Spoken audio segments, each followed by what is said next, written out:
Hey, what's up, y'all?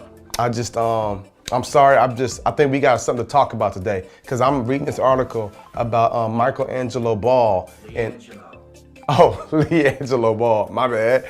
And he got caught stealing in China. Now I know this is kind of old, but it looked like they pulled him out of UCLA. But the crazy thing is, China, bro, they gangster. They chop your hand off for stealing in some countries, you know. And it looked like he got out of jail, but it looks like they took him out of UCLA and he's about to go overseas and play ball. Now that's cool, but I'm gonna be honest, I'm not a Ball family, you know, LeVar and all of them. I'm not a fan, I'm not a Lakers fan.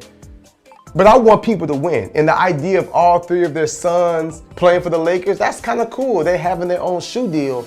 But I'm noticing how his decision could affect his whole family. So I think we should talk about that today. Let's talk about the importance of family and how our decisions can positively or negatively affect our family. Episode 16, Next Level Students. Let's get it.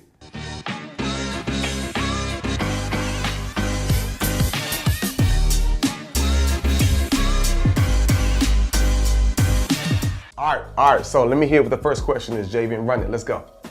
What's your favorite thing to do with your family when you're not working? Yeah, okay, good question. So Todd wants to know, when I'm not traveling and speaking and working, what's the favorite thing that I like to do with my family?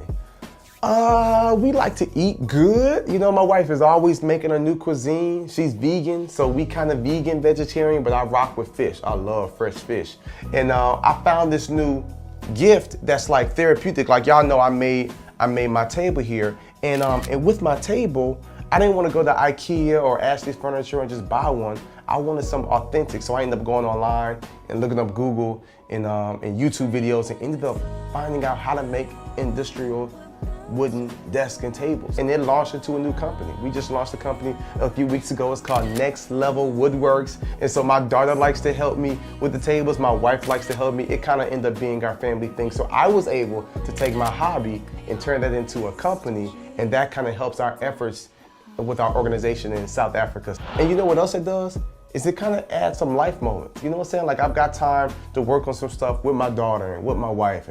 And I believe you can have the same thing too. So you gotta ask yourself, what type of moments do you wanna have with your family? You might not be experiencing that right now with your family, with your home. You know what I'm saying? My mom had me when she was 16 years old. So we wasn't necessarily making moments like that because she had to work. She had to provide for us. But I'm at a place now where my wife, she runs our nonprofit, but she don't have to work like for anybody. So now we're able to create those life moments. So listen to me, students.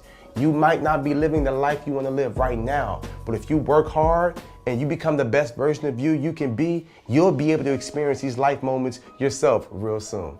All right, question number 2. Let's get it. When was the point that you decided you were going to do the right thing? And how did the people that cared about you feel when you did the right thing? So when did I decide to do the right thing and what was my family's response? I'll say this here. For a long time, I was doing the wrong thing. Some of you know that story when I changed my grades in my report card and my mom cried, you know what I'm saying, because she got the report card and she believed it. And I was like, ooh, you're crying, like, you're proud of me. Oh, I'm so proud of you, I knew you could do it. But then my real report card came and Johnson High School was like, yeah, your son failed. He got to do the 9th grade again. This is after I just got kicked out of another school for the 9th grade. So now I'm in my 3rd school for the 9th grade. And I just got tired of seeing my mom cry. So if you want to know, like, when did I decide to do the right thing? When I got fed up. I got fed up of breaking my mom's heart. So it triggered. I was like, yo, my decisions don't affect me. It affects how my mom feels. My mom working, doing the best she can to provide for me and my brothers and sisters. Like, yo, let me do my part to relieve some of that stress, because I'm stressing her out. She's slipping into depression. So let me mature.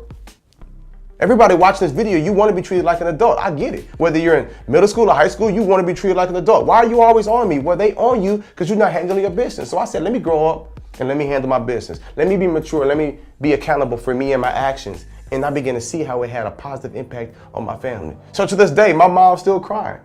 I remember she cried when I graduated from high school. Oh, she cried. I cried too. It was a great experience. Then when I went to college, she cried on my way to college. Then she cried when I graduated. Then she cried when I got my master's. She cried when we built our first home. She cried when I got married. My mama a crier. She emotional. Why? Because we winning now. She like, it was just me and you years ago in the struggle, trying to figure things out, in lack, people talking about us, and here we are now. And so, yeah, it's possible. Life for you is possible. You can experience that life you want to have. So I changed things in my mind when I was tired of breaking my mom's heart. And I was tired of having people laugh at me and say, ha, you ain't gonna never be nothing. So I said, you know what? I want to keep you crying, mama, but I want to smile on your face now. You know what my goal is for 2018? It's for me and my mom to be in South Africa together. I done spoke there probably 4 or 5 times the past year and a half. And every time I go, she say, I sure do want to go to South Africa one day. Mark my words, 2018, my mother, Tawana Lynn Anderson, is coming to South Africa with me. What are we talking about? We're talking about success now. We're talking about getting to a certain point in life where you're not only successful, but your family can be blessed. You can now get back to your mom and dad. I want my folks, my mom and dad, I want them to be able to come to South Africa with me in other countries. You see what I'm saying? It's like my success now is being able to enhance the lives of other people. I can now give back. And so let's talk about family for a little bit. What do you want to do for your family? What do you want to do for your mom and dad? I just left the school in Florence, Alabama with Dr. Eric Thomas. We were speaking and going to different schools, and I heard some kids actually say, I don't want my mom to be broke no more. I don't want my mom to have to go through this divorce. I don't want my mom to have to work 2, 3 jobs. So I'm asking you, what you gonna do about it? Do you really love your mom? I ask kids all the time, do you love your mom? Everybody like, yeah, I love my mom, but do your actions prove it? Are you really performing in school a way that your mom would say, that's my boy, that's my daughter, I'm so proud of them? If not, let's make the adjustments, okay? Because your parents deserve the best version of you. The world needs the best version of you, and you have what it takes to produce the best version of you. And your decisions don't just affect you, but it affects your whole family. And that's what Next Level Students is all about. Okay, my friends, you know what time it is. We gotta end this show with our Next Level Student of the Week. Let's get it. This week's Next Level Student of the Week is a young man named Salvador Gomez Colon. He's 15 years old. He lives in San Juan, and they experienced Hurricane Maria. So you know, Hurricane Maria pretty much wiped out like all of San Juan, and they're in Puerto Rico. And he's a 15-year-old student, and his mother here, I'm reading this online, his mother and him, they were down to 1 meal a day. And Salvador put together an organization called Light and Hope for Puerto Rico. It was a campaign he put together, and so far in 4 days he raised $36,000. And currently he's raised $75,000. Think about this now.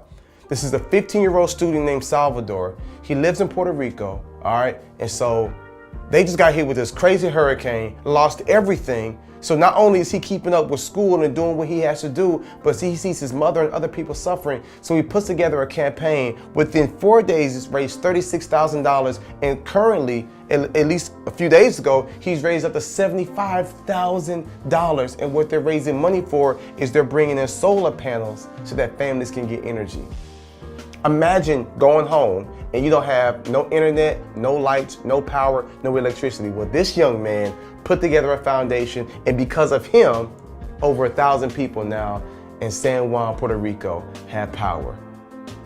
Salvador, you are our Next Level Student of the Week, and I want every single one of you students to recognize something.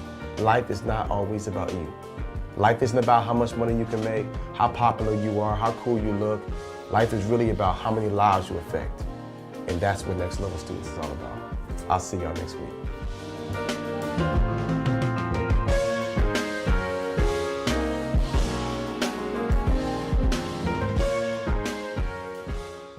Hey, what's up? I hope you enjoyed today's video, and check this out. You gotta subscribe because I've got so many more videos in store for you. And when they come out, I want them to come directly to you. So click subscribe and let's keep building together.